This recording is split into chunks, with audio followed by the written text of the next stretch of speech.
Radio Raheem here with the Saint George Groves. You are on the undercard of Anthony Joshua and Dominic Brazil, but dare I say maybe the most anticipated fight of the night.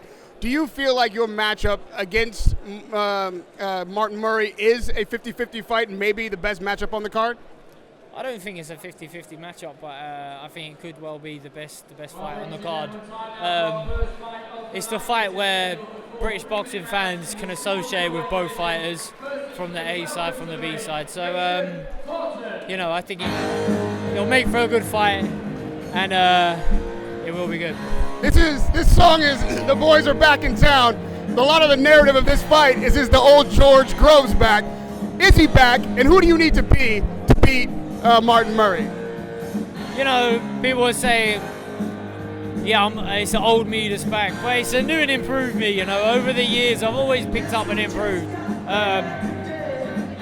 Under my previous training management, I neglected some of the things that make me special, make me the standout fighter that I can be and should be. And what more than anything makes me endearing to the fans, that is now back, as in I look to punch hard, punch fast from the get-go. It's not about volume, it's about quality, and my quality I feel will show on Saturday night. I'll land big shots, and I don't think Martin Murray's going to sustain them. You say that you don't feel like this is a 50-50 fight. Where do you see your edge? I'm assuming that you feel like you should have the advantage in this one. Where do you see your edge coming? I think I'm naturally the bigger athlete. I think I'll punch hard than Martin Murray. My KO rating suggests that. I can box long. We studied him. We know what he does well. We know how he can nullify opponents. We know how he can go into survival mode. We know how he holds, how he clinches, and how he sets up his attacks. He's already let slip that he's going to try and negate my jab and try and stop me from stamping my authority on the fight by controlling the distance, controlling the ring generalship.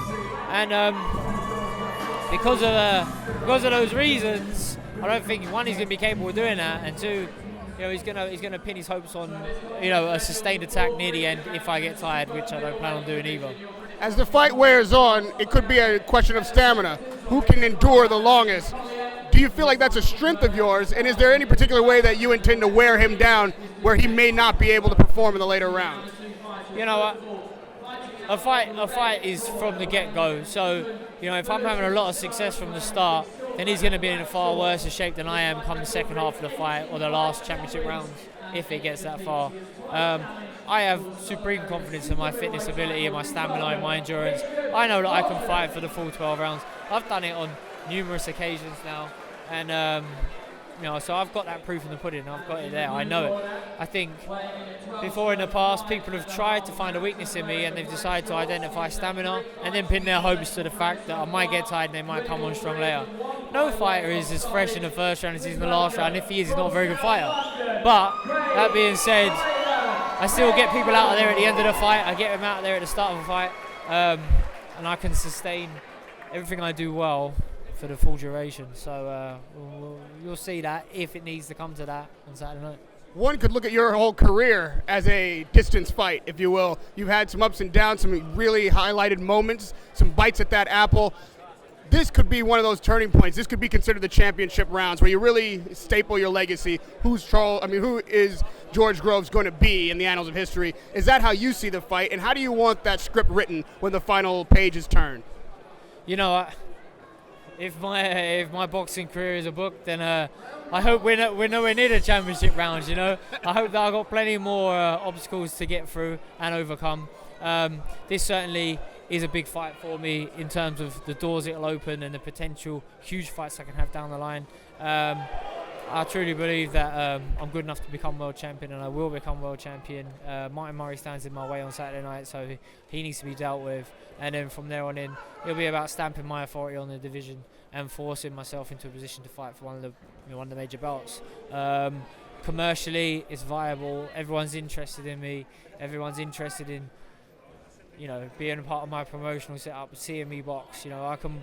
I have the ability in the big fights to engage with the viewing public, and because of that, I feel that's a good enough reason that if I keep the wins coming, my opportunities will come with it. But I plan on winning a world title and defending it for a long time, and then we'll go from there. When I say the championship rounds, I don't mean the end, but I mean the times in which you can win that belt and put that strap around your waist. James DeGale has, in the past, respected you and said positive things about you, and here recently, he's kind of slagged you off, if you will, and said that maybe you're not up to his standard. Is that a fight that you're looking for, a match that could really propel you into the ranks in which you feel like you deserve it? Maybe that's the way on to the world title stage. Yeah, certainly. I mean, James DeGale's probably, he's considered by a lot of parties to be the best in the division.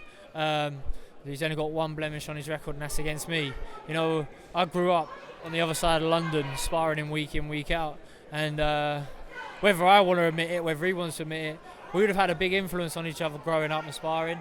And let's get it straight. You know, if you're sparring a guy week in, week out, you're figuring out how to beat that guy. And so far, every time we've matched up, amateur and pro, I've beat him. So if our paths stumble across each other again, you know, I beat him. In an ideal world, we both have world titles, and it would be the biggest fight in boxing history here in the UK.